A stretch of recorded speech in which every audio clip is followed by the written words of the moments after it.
And here we go. We're gonna start this special coffee with dragon session.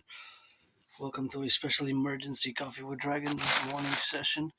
This is going to be a geopolitical analysis. Fundamentals of geopolitics is going to be based on my theories, protocols, initiatives. So if you're not interested in geopolitics, this will perhaps not be a video for you. Although I will pop some rock and roll here and there. And I was moody, Moody earlier this morning, but last night as well. Now I'm feeling much better. Sometimes I do get moody, but it's been a long time since I haven't been depressed and suicidal. So I gotta be grateful. I gotta commence with gratitude here in my room off Sun Temple. Always grateful, thankful. This is the 13th of April, so I gotta be grateful, thankful that my rent's paid my rent, paid my electricity bill, paid my Netflix. Still have to pay my phone bill. I got a 2 week notice last Thursday, so I got until not this Thursday, the next coming Thursday. So I'm probably gonna pay it this week or possibly over the weekend, if not Monday, next Monday or Tuesday. So we're gonna grab a cup of coffee. I'm gonna be drinking some coffee. It's gonna be instant coffee, and we're gonna be discussing, analyzing current geopolitical events, especially the collapse of the peace talks, which collapsed, and there was no fruit. There was no conclusion. There was no entente. There was no deal that was reached or made, and now we have a further escalation of the Iranian, American, U.S., Israeli military operations, the Epic Fury military operation launched by the United States, and of course Operation Rising Lion was last year, and this year it's Roaring Lion operations concomitant United States Israel operation launched against the Iranian regime and in end of February of this year 2026. And of course at the beginning of the video I was showing that today's markets Monday opened in the red and they keep falling down. Then we might see a crash. We might see a stock market crash within the next 48 72 hours this week. We might have a black April, maybe tomorrow on the 14th. It is possible that it's happening today, that it continues to tomorrow. 3 days of severe stock market crash and stock market downturn could be possible. As you can see that, of course, when I commenced the video, I was looking at the stock exchange and it was minus 0.44 and it's gone up to minus 0.45. So it's dropping. The market is dropping. It is the time when I started the video was 11:04 a.m. in the morning. So let's get rock and rolling with some cup of coffee. Grateful, thankful again. And although I'm financially stressed and was very moody this morning, I stretched a bit. I feel much better. I had a little bit of a stretching and meditation and splashed my face, brushed my teeth, and did geopolitics. It's something that I do on the 24/7 geopolitics, sports and fitness, and rock and roll because of my neurological mental divergent condition. I do have a neurodivergent condition called Asperger's, HFA, high functioning autism, also known as ASD level 1, as autism spectrum disorder level 1. So my communication styles can somewhat be very different than the neurotypicals, the 99% of the population. Of course, I am part of a tiny small fraction of the population. I'm part of this tiny small community who lives on the spectrum of autism because in 2013 2014, of course, Asperger's merged with high functioning autism. So basically, I am on the spectrum of autism, as autism is a spectrum. So rock and roll 24/7 for my fellow Aspies and my fellow members of the LGBTQ community, all the North American civilizational complex. Always for the 10, the 50, and the 3, let our empire rise and be, pledge allegiance, legions, and I'm all about work.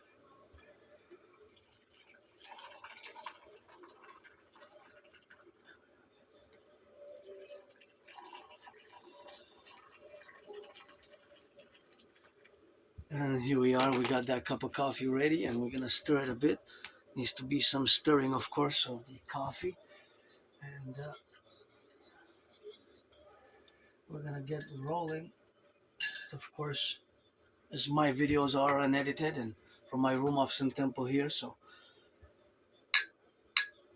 with 2 cups, these 2 cups have to be washed today, and I have to rearrange my room off Sun Temple because the week begins, of course, the regular week of the Dancing Goddess and the Dragon Kingdom. So I have to set it up for the weekdays, and today I have some remanagement of my room, basically switching the bed and doing some sweeping of the floors and doing some cleaning before I take the garbage out before I go to the mountain today. Although it's raining, I was supposed to do laundry, but I delayed it because, of course, to do laundry for my friend and get everything all wet. And I've been last week for me.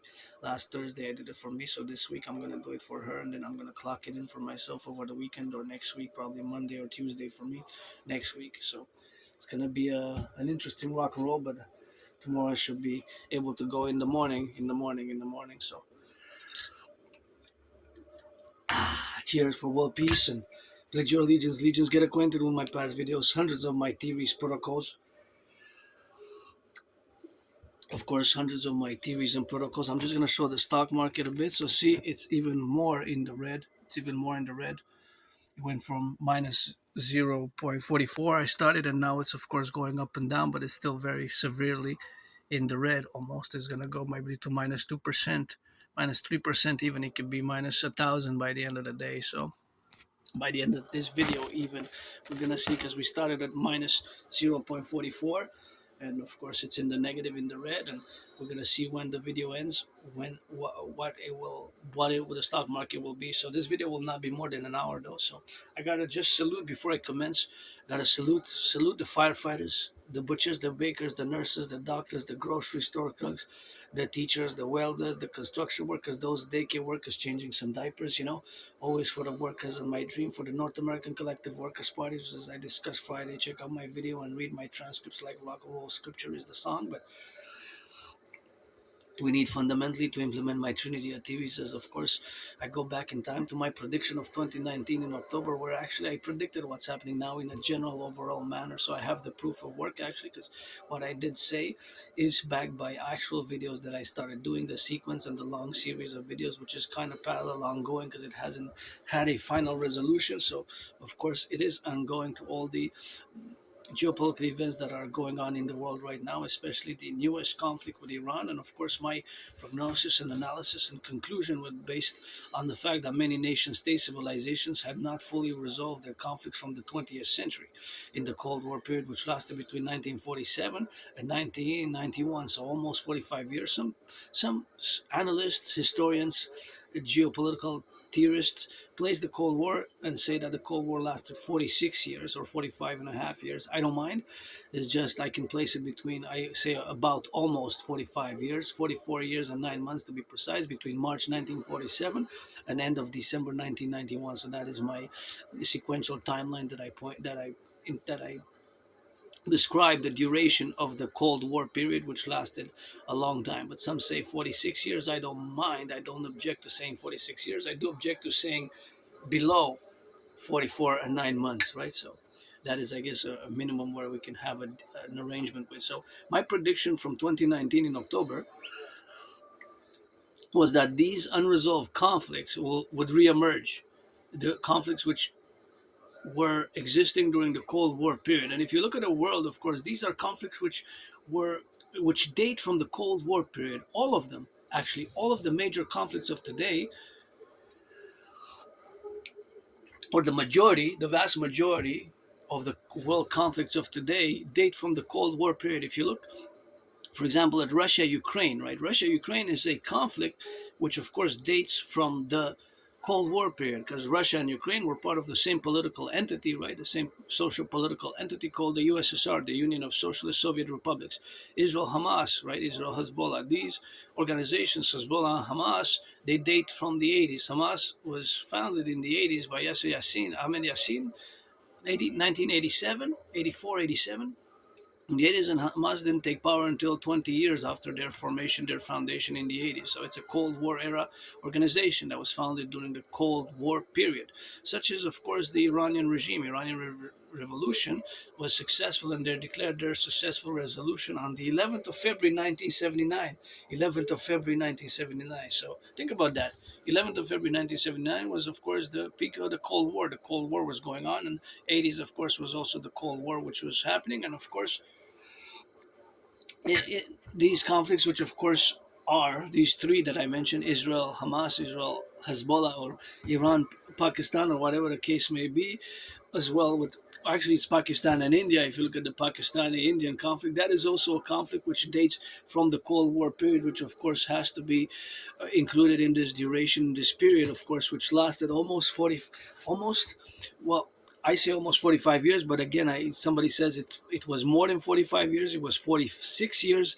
I do not say no. I do not object to saying the Cold War lasted 46 years. And also, if you look, of course, at Pakistan and India, they also have a clash, a sort of an integral clash of which they have their resolution, and their conflict has not found a final resolution. And of course, that can restart any minute. Of course, the volatile situation in the Kashmir region dates from the Cold War, when Kashmir got, of course, it's a bit of there's somewhat of a partition, but it's still part of Kashmir. It's still disputed to this day, right there.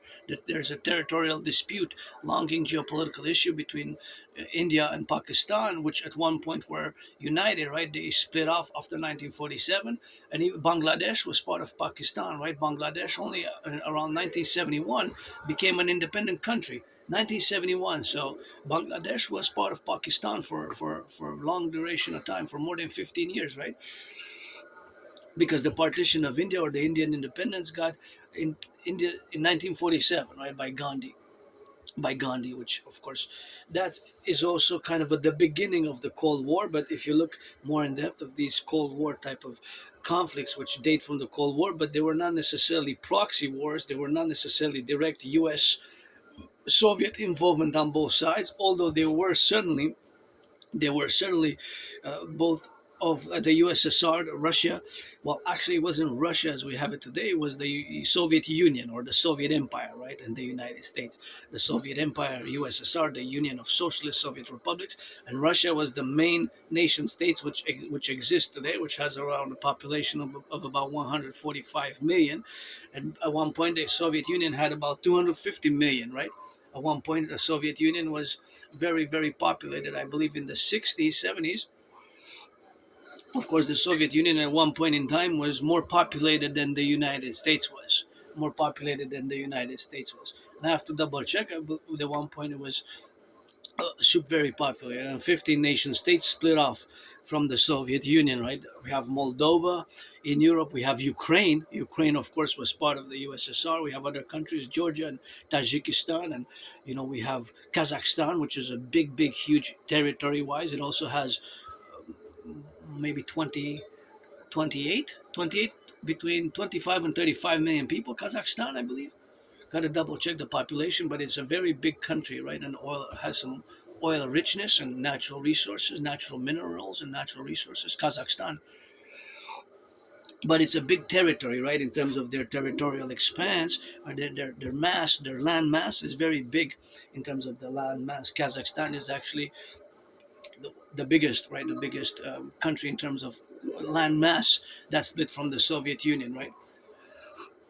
And then you got smaller countries, which of course were part of the USSR at one point in time. You have, of course, the the stans, Tajikistan, Azerbaijan, Kyrgyzstan, and all the so-called SDNs that have the four-letter stands at the end. So those countries were, of course, part of the USSR, and there were 15 of them, 15 countries plus Russia. They became independent nation states after the Perestroika of 1991, and they had some conflicts. There were some conflicts there. So, of course, the fall of communism, socialism, the revolutions, of course, and all these have to be considered as well, because Iran had some dealings, had some arrangements with Iran has some arrangements with these countries, right?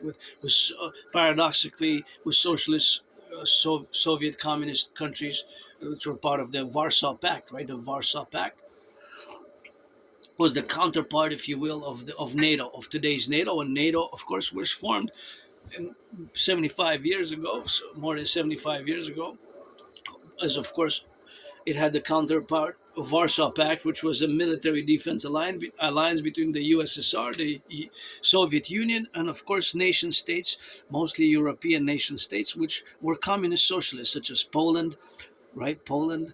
There was Hungary, Poland, Romania, Bulgaria. These countries were also socialist, communist, right? Hungary, and of course they were a part of the Warsaw Pact, those countries, right? And though after the Soviet Union, well, the Soviet Union collapsed after the Berlin Wall, though, right? The Perestroika came in December 26, 1991. The Perestroika was in 1991. The Perestroika by Mikhail Gorbachev. So what has happened before that was the Berlin Wall, November 9th, 1989. 1989, a big year of changes and transformation, was the fall of the Berlin Wall, 1989. And in Europe, the only bloody revolution that there was lots of bloodshed and killing and murders, and to this day is a mystery. There's a mystery to this day of who actually gave the orders to shoot in the Romanian Revolution, right? Because the Ceausescu, Nicolae Ceausescu and his wife Elena, they had power as a dictatorship type of strange, type of Romanian type of socialist communist uh, republic, and of course there was more unique foreign policy and diplomacy that they operated under. I'm not going to go into that, but nonetheless, Romania was the only one that had some call it a mini civil war. It almost evolved, transformed into an outright civil war, because for a few weeks there was the military who were shooting at the protesters, and the protesters got some armaments or somewhat, and they shot back with some AK-47s and what have you. So it almost came close to become an outright civil war that could have lasted years. So that was the only bloody revolution in 1989 in Romania, and of course, well, actually, it started in November, and then in December, actually December 25th, right, on Christmas Day, the Ceausescu, Nicolae Ceausescu, and his wife got actually executed. Right, there was a trial on the spot, and they got executed by fire squad at the wall. They got executed by the fire squad. So they were the only. That was the only bloody revolution. The only there was bloodshed, and to this day, it's quite some unresolved there internally in the domestic affairs of Romania. Although Romania became part of NATO, so that's a little bit of a paradox, because these countries became part of NATO, and that was one of the frustrations, the geopolitical points of contention of Vladimir Putin. The geopolitical points of contention was that Vladimir Putin, after he took power in 1999, around that after that, a few years after, he warned against expansion, NATO expansion. He warned NATO not to expand into the Eastern Bloc, what was known as the Eastern Bloc and the Warsaw Pact. So if you look, of course, Romania joined NATO a decade ago, more than 15 years ago, right? It was, I believe, 2007, officially 2007 or 2008, that Romania joined NATO and these other countries. So NATO is expanded afterwards, right? While the Warsaw Pact dissolved, there was no more Warsaw Pact, which is the military defensive alliance. And of course, what's interesting is, of course, just before Ceausescu got executed on the 25th of December 1989, that he had flown supposedly to Iran, and of course, in 1989, the first Ayatollah died. And it's interesting that in Iran, now that I'm going to go vis-a-vis the Strait of Hormuz, but all these events have a geopolitical ramifications, and they're linked in many ways, sometimes paradoxically with trade deals, with military deals, with, of course, communication and cultural deals. But of course, those exchanges or those theories of not that have been implemented that are also somewhat paradoxical, because the socialist communist world, didn't really have an official dictum vis-a-vis the Iranian Islamic Republic, although there were dealings, there were trade deals, and all these diplomatic links which were established, right, between countries, especially Soviet Union and other countries that were communist with the Iranian regime. But nonetheless, in the same year, 1989, the Ayatollah actually funeral Khomeini, the first Ayatollah, because they took power 11th of February 1979, a decade earlier. But when the funeral occurred, it was one of the largest gatherings in world history. You have to think about that. One of the largest gatherings in world histories was for the death of the first Ayatollah Khomeini in 1989. So think about that for a minute. If you do a meditation, wow, one of the largest, and supposedly it is in modern day history, at least for a leader, is the most, more than 10 million Iranians attended his public funeral services. Can you imagine that? More than 10 million people. Here I live in Quebec, right? Quebec, la belle province. and we're about 9 point something million. So it would be, if it was more than 10 million, it would be like several states of the United States. United States. How many millions of people attended the funeral of JF Kennedy and other United States presidents? I wonder the comparison, but it seems that it's a very, very, very huge number that more than 10 million people attended the funeral. So we come back now from 1989, we come back to 2025 and 2026 and 2019, where I predicted what's happening now. So now I just want to focus on these current events, because of course I have to go back in time and link them somewhat, and then I come back and put them in the present day context. And of course some deals or some reverberation are linked, and of course suffice it to say that I would have not voted for Granddaddy Trump. Of course I have been challenging Granddaddy Trump to a boxing match since 2018. I have those red gloves. I got those red gloves there. I'm auctioning them for $1 million. I put them, sometimes I show them, and I will to build together with you on the Canadian-US border. Let's build together the biggest ever sports arena Coliseum ever built, to be 11 times bigger than the Caesar Superdome. And of course, Caesar Superdome is where several of my Super Bowls were fought, played, and battled out, such as Super Bowl 47. So, not putting the context on this, the call to build the Forgotten Goddess Temple as well, because that's, I discuss it often in my other videos. I just want to discuss and focus on the current events which had transpired specifically to the weekend and today's and yesterday's announcement, and I guess beginning today, the blockade of the Strait of Hormuz in the geopolitical context. So, and of course, again, Granddaddy Trump is born 1947, I believe, right? So most of Granddaddy Trump's life, 1947, 1989, 1989 minus 1989 minus 1947, that's 42 years. So Granddaddy Trump also lived most of his life during the Cold War. Now myself, I have to put a personal interjection, not just because I have autism, Asperger's, that it is the fact that I excel and I'm good at great, I guess, philosopher, doctor of geopolitics in many ways, parallel to rock and roll. But it has played a great factor because I have autism I'm on the spectrum of autism, and there's people like myself who live either who are Aspies like myself, who have Asperger's, which is one and the same as high functioning autism and neurodivergence. But of course, nonetheless, we have special interests, and those special interests have made us many Aspies that we excel and are great at those special interests. It can be different special interests for different aspects. Me myself as an individual, part of this macro, the micro level, I'm an individual Aspie, an individual citizen Aspie, androgynous pansexual one, and of course different Aspies have different special interests. It could be history, science, geography. It could be automobiles, construction. It could be the stock market. It could be finance. It could be computer science. It could be AI. And Aspies usually excel. And myself, I spend hours and hours and hours a day reading, studying, revising, doing analysis, doing theorizing, doing speculative work, and doing, of course, strategic work, as I develop strategies for the North American Collective, NATO fundamentally, such as my total mobile defense theory and the integration of my protocols, of course, the CIT citizen integration theory, the DRT detrofusion theory, and the DFT the democratic fusion theory. But I'm smiling now because I'm joyous, I'm happy, actually, I'm content, but I actually am very financially stressed, but I have enough for the month. I have enough for the month. I have enough for the month. And, if you're 18 plus, I have to interject, although this is a video about geopolitics, I have to interject that if you're 18 and plus, if you're black or white or black or trans or straight or gay and androgynous, whatever the case may be, if you're 18 plus, you have to be for that play. I'm always open for friends with services, friends with benefits.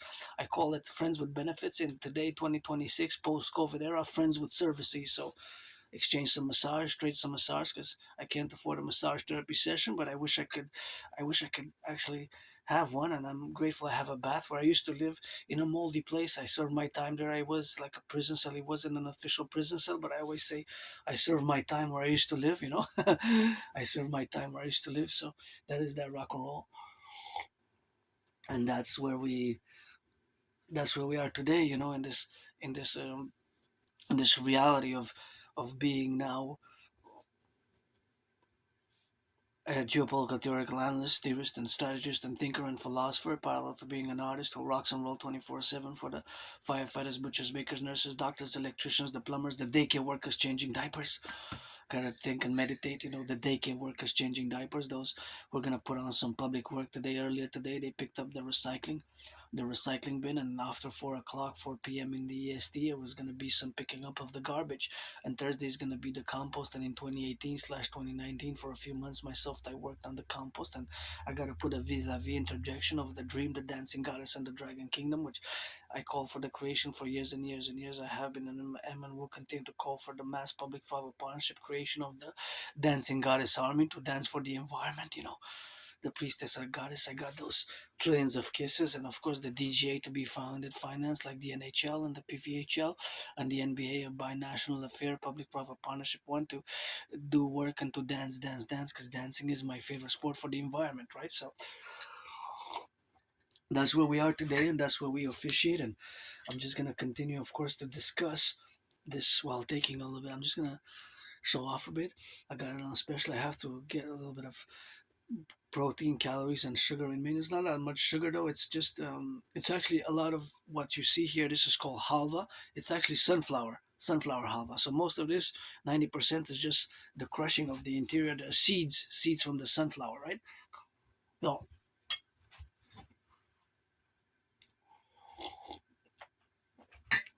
that's where we are now. That's where we live today. It's so good with the coffee, you wouldn't believe. So I'm just gonna show it off a bit.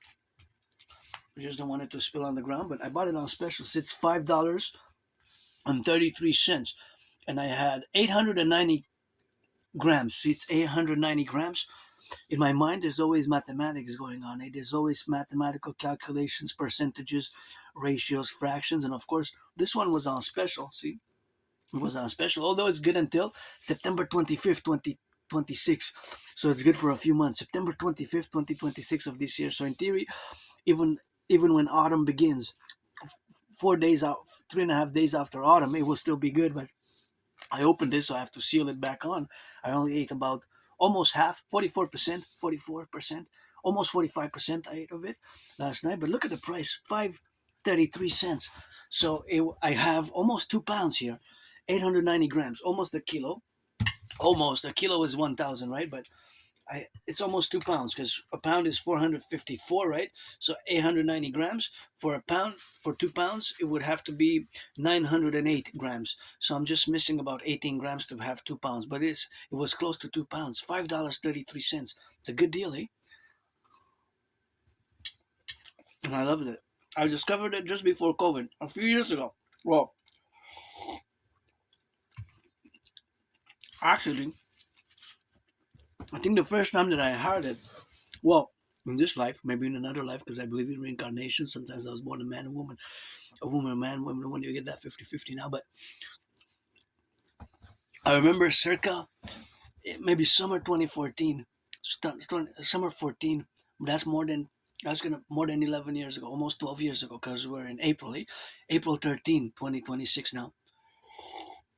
And if you know me, I have if you know a little bit of my story, I have a very, very good memory of the past 7, 8, 9, 10, 11 years. Then it gets a bit blurry, foggy, and before early 2014, late 2013 is like a blackout, blackout, blackout. It's like retrograde amnesia. I have trouble remembering my life before that date. But anyways, doesn't really matter. I came here with nothing, started working out, training, exercising. By the way, I encourage people to work out, train, exercise. I live a very active lifestyle. It's has done great wonders for me. And it took me years and years and years to accept my Asperger's, my neurodivergence, because for many years I did not want to accept it. I did not want to accept my autism, my HFA, high functioning autism, my ASD level 1, my autism spectrum disorder level 1, and HFA. It's not something that I wanted to, I wanted to, wanted to, it's not something that I wanted to, it's not, I didn't accept it for years and years and years. It took me since about 2015, of course. It's about 2015, so that's what it is with that. And 2015, of course, since about early spring 2015 till about October 2022, I didn't want to admit it. Well, I didn't want to actually not just admit it, but accept it. Because since about spring 2015, I've been told by several individuals that I have Asperger's, that I'm on the spectrum of autism. That's why I see the world differently. I communicate sometimes differently, and like many Aspies and people on the spectrum, might have a tendency to have these weird, strange gestures, which can sometimes often be misunderstood. And just to give you a concrete example, for example, of Asperger's of autism, and this might be strange, right? So for example, on a package, right? If I would have a package of something, let's say this bottle here, right? So I remember in spring 2015 and 2015, 2016, before my anonymous friend was always, when we went shopping together, she was telling me, and I remember one event in like 2016, and also in 2015. But whenever I go shopping, sometimes I take boxes or bottles or a cart or whatever the product is, cans or bottles, or could be boxes or cans like this or bottles like this, and I would inspect it for like a minute. I would turn it, I would have it for like a minute close to the face, like 3.5 inches, 2 inches from the face, really, and look at it and look at it below and turn it and read. And I remember a few years ago, my announced friend, these people are looking at you, they're staring at you like you're off the rails, like you're a mad person, like you're just, came out from a mental health facility. And I retorted and I replied, I said, yeah, but you know what I'm doing? She said, yes, I know what you're doing. You are looking at the details on the bottle, analyzing, doing converting percentages in the grams into percentages, ratios of certain ingredients, the ratios which they represent from the total weight of the bottle, how much is it in percentage of the ratio. The ratio is something that's reflective of that quantity, right? So for example here, if it's 100, for example here, well, these are capsules, right? So but of course, for example, in these capsules, I know that I have 120, right? Because it's vitamins. And by the way, this is good until, interestingly enough, August 29. But of course, you also have more information, like 500 milligrams. But you'll also have some weird, awkward, strange details. So as an Aspie, we focus on sometimes very strange details. So I would look at the bottom, see, and look at those numbers there. See, 225 cc, and there's a 14. Now, these were not put there by chance. These have a purpose, a mathematical, quantifiable quantification. It's a classification. It has something that has to do specifically with perhaps the corporation.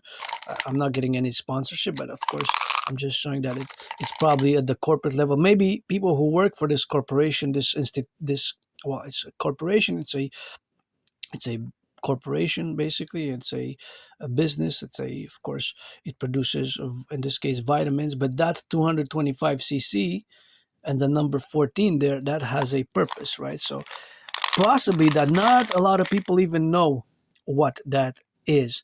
And if you look here, for example, you have the lot number, and then you have when it expires, August 2029. Interestingly enough, it has a very long shelf life, so it's good for a few years, more than 3 years and a half for now. But if you can see there, also at the top there, now that is something that is not again put because of just putting those numbers, and you can see that there's a U and then the number 154,953 154,953, and then there's lab SH4040R5. So I guess that's for the laboratory, which were the lab, and that's probably a location of that particular lab where these vitamin capsules were produced. But what about that number? So many, not even many people, maybe only a few people actually know the purpose, the motive for that number that these vitamin contain, right? So, and there's another small number there, if you can see there, NPN. See, there's NPN. Look, see NPN, and then there's 022.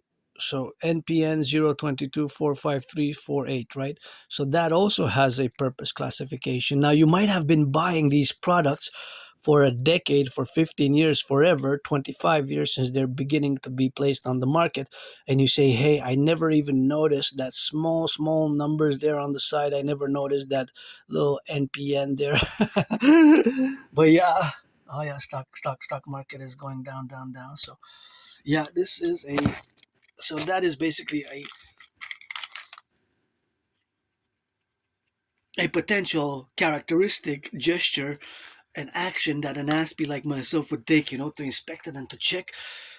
Of course, it's not really that important, those numbers, for me as a consumer or for other citizen, but it's just, it's kind of an action that many Aspies do to look at those weird, awkward details. Like, you might have bought this particular brand or other brands, and you say, man, I never knew for 15 years, 20 years. I've been buying it since 2005 or 2007. I never noticed those little numbers there.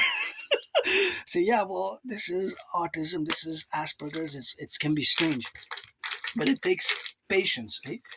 So in reality, those numbers have a purpose. They're a classification, an order of classification, and letters and mathematical numbers, letters and numbers mixed together for this vitamin C, which has a purpose to allow myself for a greater functioning, which I'm going to ingest and take now. And of course, that is the whole purpose. But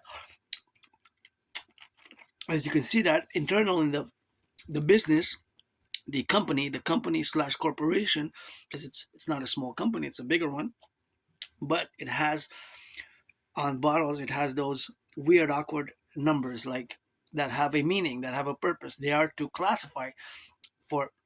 It is possible that 99% of the population of the workers that work for this company, this corporation, have no idea what that number is because it's not part of the code bar, the barcode. It's not part of the barcode, right? So it's not part of the barcode, right?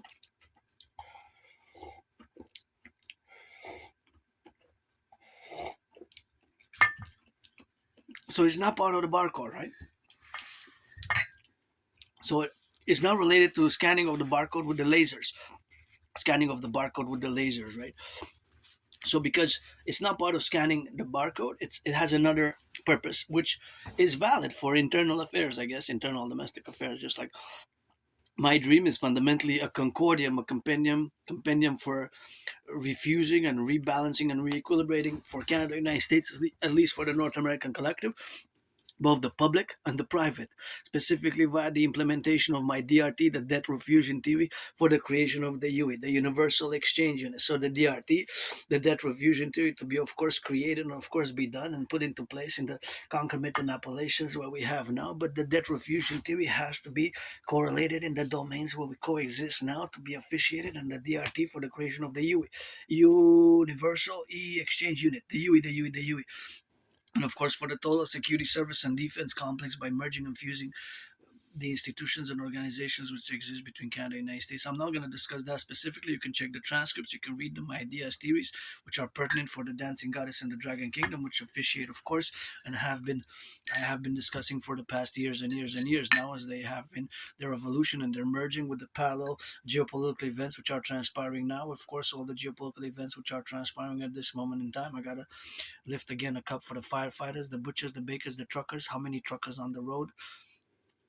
That's a vague mathematical question. I have to define a perimeter, an area. Montreal is an island here on the island of the Hawk, 2.5 million people who are now doing their life in business. And of course, if you're a millionaire, billionaire, please give some charity. NFL go, Habs go. Of course, reduce the cost of the tickets by 44.9%.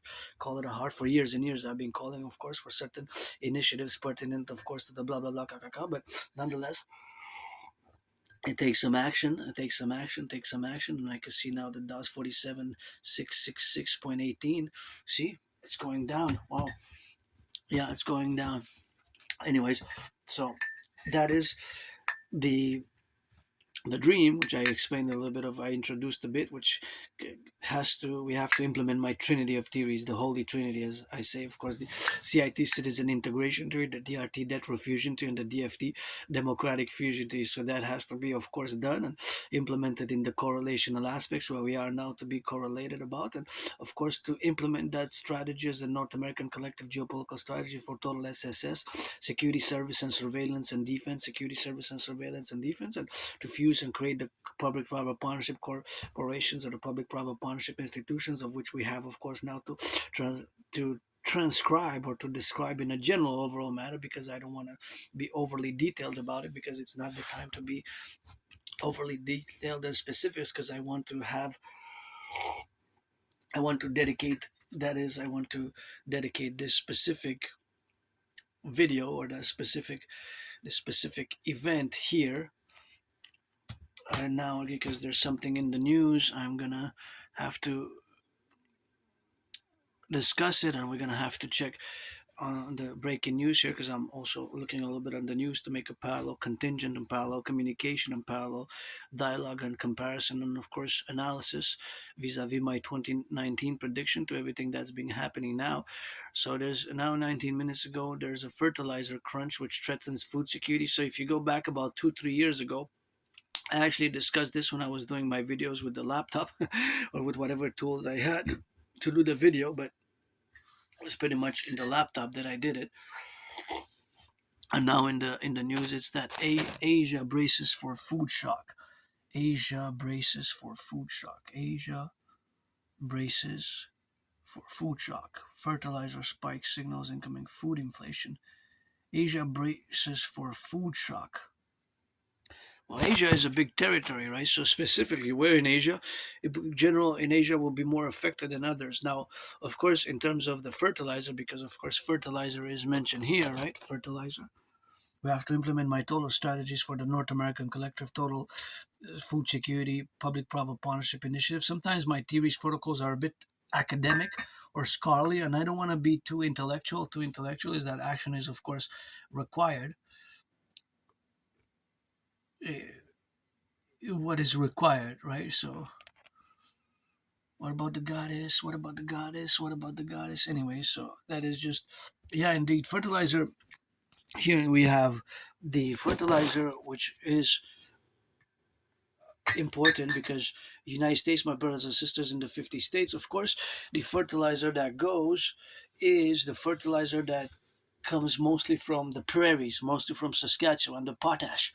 Potash, potash, potash. So maybe we can make a deal. My idea is theory is best. My fellow Canadians, I gotta interject and make a statement because gotta send some love coast to coast, ocean to ocean. But the king is absent. The king is absent, and yes, I have Canada tatted up there. That's supposedly I got this tattooed after I graduated high school in 2003, 23 years ago. Canada, so it says Canada there, and I always carry my flag on me. There's nothing. But as much as I'm a world citizen, I'm a North American because, to be honest, and to reflect my realities of this incarnation, I haven't been even out of the city of Montreal for 7 years. I'm not gonna say I've been stuck on the island because this is my home in this life and in another life. So, but I haven't left the island for many years. And one good event in my life was 2017 when I crossed Canada coast to coast with my anonymous friend, coast to coast with my anonymous friend, and that was a great event which got me out a bit of depression and suicidal. And I was depressed. I was depressed. I was suicidal. Sometimes I still get moody and upset. I guess I have plenty of scars on my body. And PTSD, I guess. And sometimes I itch. Those scars itch, and I discuss also some other things, in my past videos, but I'm not going to address them now because it's not the time. I want to be specific and focused on this specific event, which is the announcement that there will be an imposition of a blockade on the Strait of Hormuz. But of course, I have to go somewhat back in time to 2019 and reverberate from the especially post World War II era and the evolution, of course, of the current geopolitical realities and of course of the massive drastic change which occurred, or the abrupt change in the world order as we knew it, because of course without any Davos speeches, I wasn't invited to Davos. I would have probably said, hey, meet me atop the Mount Royal, my second home here, best, where we got those new tables. One table made out of hard mountain rock, one table made out of the wood from the trees. The goddess says where we're gonna go later on. Although it should stop raining after 3, but tomorrow's gonna rain again. I gotta go do that laundry. But nonetheless, I have to mention the fact that although my financial stress aside, my rent's paid, electricity bills paid, got food, got coffee, got halva, and now I'm gonna rearrange my room off some temple, and I'm pretty joyous. But sometimes I just get super moody, super moody. Like a bit upset and I guess a PTSD. But I don't like violence at all. I'm not somebody who likes. I don't like violence at all. I do not like violence, but I'm hyper vigilant. I'm for defense, just like that football gridiron. DDD defense. Sit hot. Sit hot. Sit hot. Defense, defense, stiff arm, stiff arm, stiff arm. But my theory's protocols are for defensive purposes only. Coast to coast, ocean to ocean, coast to coast, ocean to ocean, ocean to ocean, Atlantic to the Pacific, admire in masque admire. And we gotta fuse a pluribus unum. Those are the mottos of that Latin. Well, Canada is admire in masque admire from sea to sea. And United States is a pluribus unum, so it's 13 actually, which we're gonna add and fuse into the Imperial Republican complex via my Trinity theories, because 50 plus 13, 13 just like the original. That is our common manifest destiny. And here in Quebec, we made the great linguistic compromise, which myself I have to do on the daily as I write, sing rock and roll songs in that French. And of course, it is something which we have to complement each other as we adopt the strategy. So now the realities of this blockade, the blockade of the Strait of Hormuz. So the fact is that the Strait of Hormuz has been blocked in the relationship of the new conflict, and the fact that the Strait of Hormuz has been put, of course, has been attacked, a severe attack which caused disruption to the oil markets, right? A severe disruption. Supposedly, many analysts are, of course, many analysts are calling it. Many analysts have been calling it the worst oil disruption ever. Oil disruption ever. Now, com- just to make a parallel interjection and to put the events in perspective, that that the reality is that here in Canada, in theory, we would have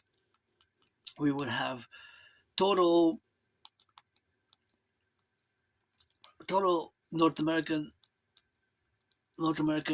oil and energy security, because the relationship that we have with production of oil, although it doesn't reflect the realities, because we have environmental and ecological problems and financial problems, which of course are related to extraction of the oil. I'm making a reference to the tar sands, the oil sands, Athabasca oil sands. They're also called Athabasca, Athabasca. Athabasca is in Alberta, in the prairies in Canada. It is in the top five oil reserves. So in theory, those tar sands can supply Canada and the U.S. enough petroleum and oil for decades. It's I think it's the third or fourth in the top five reserves in the world. Right there with Iran, Saudi Arabia, and Venezuela. The Athabasca tar sands, aka the tar sands of our Alberta. But of course, extracting it and refining it and processing it is more difficult because it's in the bitumen, right? It's in the bitumen. So I don't have all the technical expertise and know-how. I know that the procedures to extract it and to convert it, transfuse it, transform it into consumable oil and gas and oil for the cars and the trucks, diesel, has been um, has been evolving, especially in the 21st century. It started in the 20th century, but we're not there yet to be able to provide clean and to environmentally friendly, right?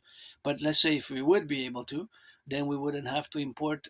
We wouldn't have to import from anywhere. Oh yeah, it's even the Asian markets are down. See, down, down, down, down. So we wouldn't have to import, right? We wouldn't have. I don't have any stock market. I'm $10,000 in debt. $10,000 in debt. But I like to analyze and do the numbers and crunch the numbers and do mathematics. And of course, for those who are in the investors or the millionaire billionaires, support my dream. And we have to have mass public-private partnership employment for the North American Collective, mass public-private partnership employment for the North American Collective as we move with the implementation of my strategy. So the U.S. blockade of Hormuz begins. So,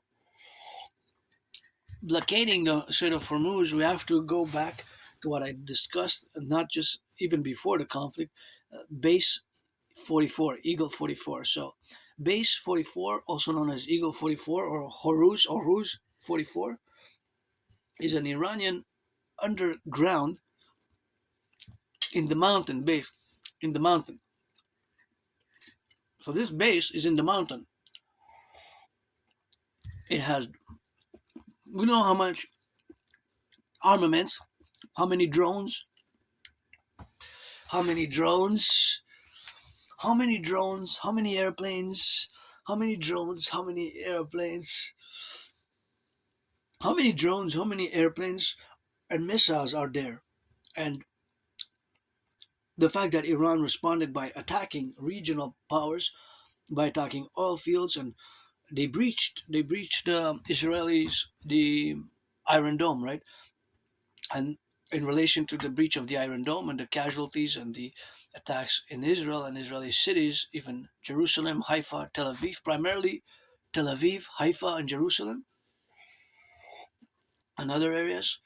Of course, we go back in time before October 7th, 2023, before October 7th, because in theory, a country, nation, states cannot join NATO and transfuse military alliances while in an outright conflict. But before October 7th, I was lecturing about Genesis 33. Project Genesis 33. So we have to, in the coming days, weeks, and months, I'm going to have to revise it and do it for the parallel events to make it into Genesis 33 2.0, a revised version of my project Genesis 33, which I was lecturing before October 7th, 2023.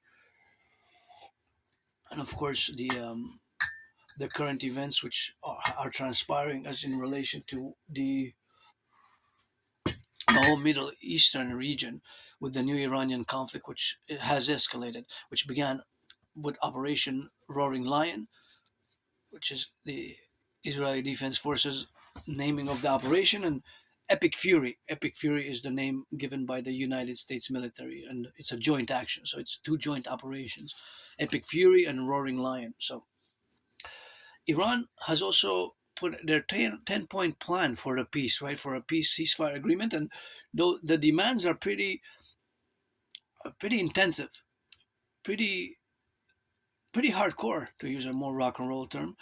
And their request and their demands, their 10-point demands, is quite a lot. It's quite also, for me, from my perspective, it's quite daring as well to make those requests for a ceasefire. If you look at them, right, one of them is that the United States military depart from the Middle East, from countries, the bases, the U.S. bases. So the departure of the U.S. bases is something that is put on that in those 10-point plan, right? So that is quite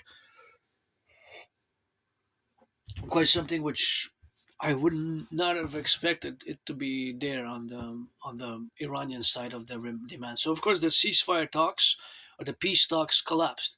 Now, of course, there was a lot of misunderstandings, maybe confusion around the ceasefire in relation to whether it included Hezbollah, Lebanon, because Iranian diplomats and politicians, regime, I guess, claims that that was part of the deal, while the United States, Israel said that no, that was not part of the deal. Iran only, and Hezbollah in Lebanon, the armed movement Hezbollah, which has ties to the Iranian regime, as do the Houthis.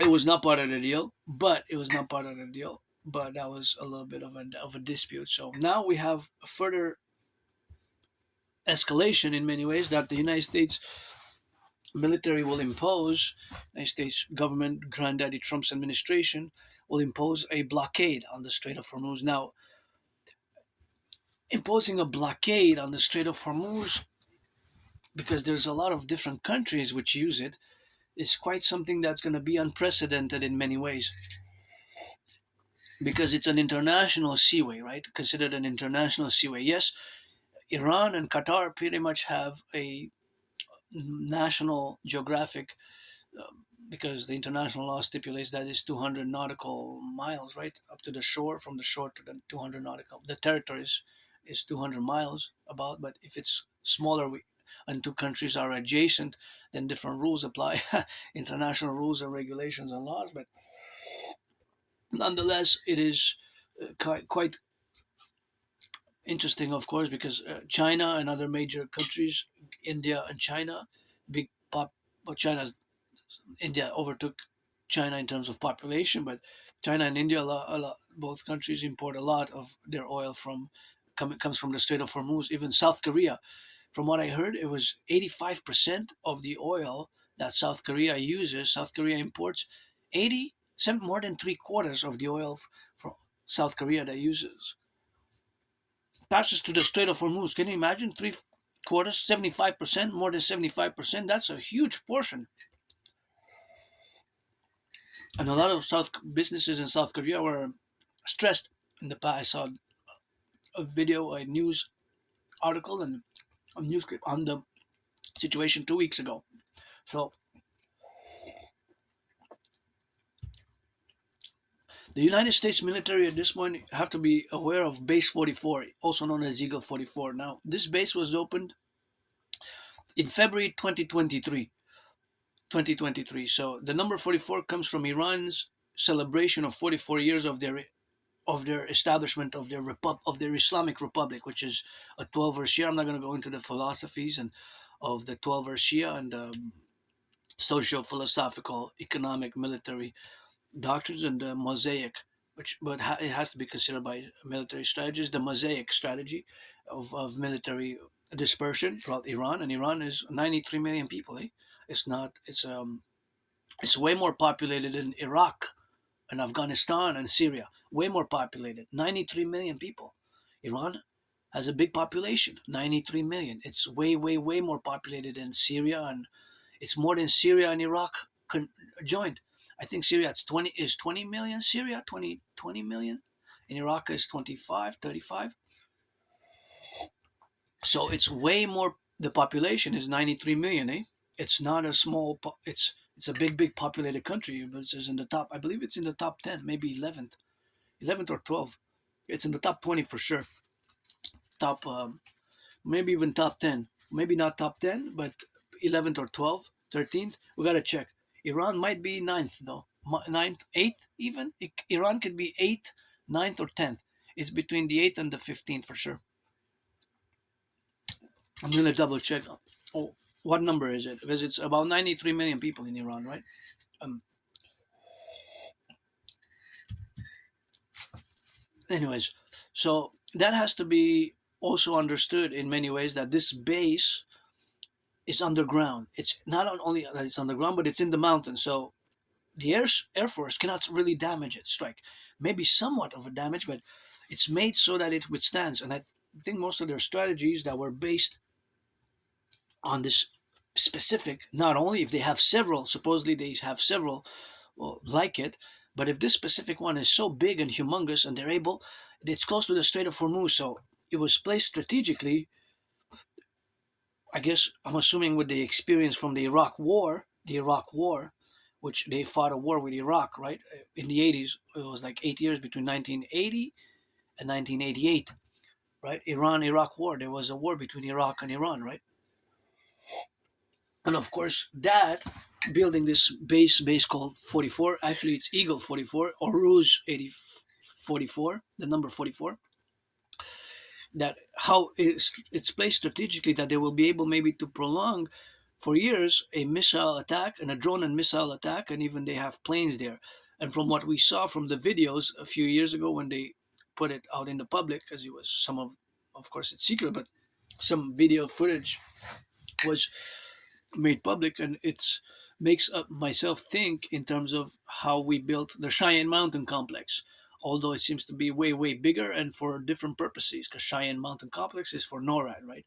The North American Canada United States Joint Aerospace Defense, right, to defend the airspace.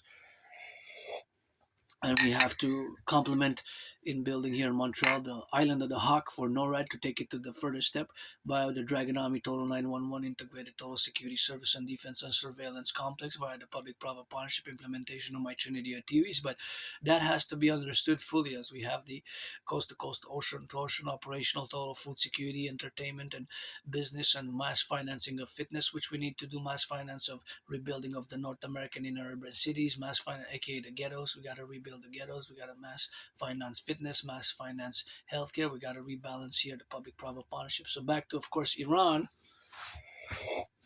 the strategy that they employed, which seems to have been paradoxically successful in the past weeks, at least in the past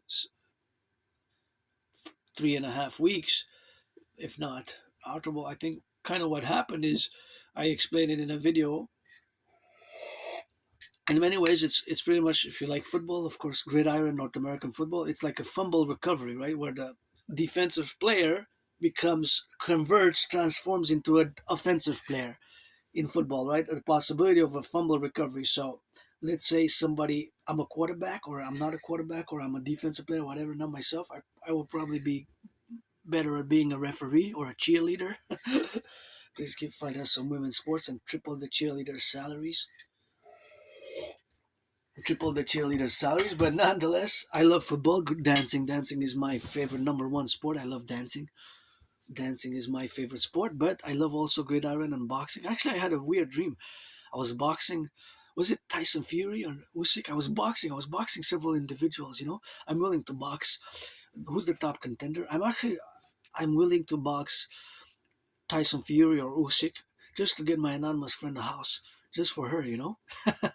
For myself as well. Maybe I'll get knocked out within the next 44 seconds into the first period, but I don't know. Maybe not. You never know. I can train. Let's make it in Rumble on the island, Thunder on the island, Thunder on the mountain. I'm Mount Royal. Thunder on the island atop the Mount Royal, Thunder on the island, challenging whoever. I had a dream I was boxing them. So, but you have to give me. So now is April, right? I need maybe 61 days. Anyways, maybe 61 days, 66 days. When April, May, well, 66 days, I guess, to give my anonymous friend a house. If I make a bin, I would buy my friend a house, because I lived here for a few years. It's gonna be 11 years in July. July's 11 years. Well, I moved here with nothing, eh? So I'm good at geopolitics. I'm not so good. I've been getting better. Thank you again, my anonymous friend, for the book Appreciating Asperger's Syndrome. Teaching Asperger's students social skills to acting all their world is a stage, and that's all we have, of course, to be compromitted in the relationships of where we have now. But of course, that is the relationship of which I have with autism, that it took me years to accept it, and of course until the past year, since around October 2022. So it's going to be in around April 24th, 25th is going to be 3.5 years since I've accepted it. So that acceptance is also a great progress which I made in regards to my Asperger's, and due to the books Appreciating Asperger's Syndrome, or Teaching Aspie Students Social Skills Through Acting All Their World is a Stage. That is what we have to do, of course, in the relationship of where we are, to be correlated upon all the agreements and all the complementarity of where we are, to assess and to self-assess my progress every day, in terms that today I can say that I'm more able than I was a year ago, 2 years ago, 3 years ago, 7 years ago, to build bridges with neurotypicals, of which you are the 99% of the population, and compared to us,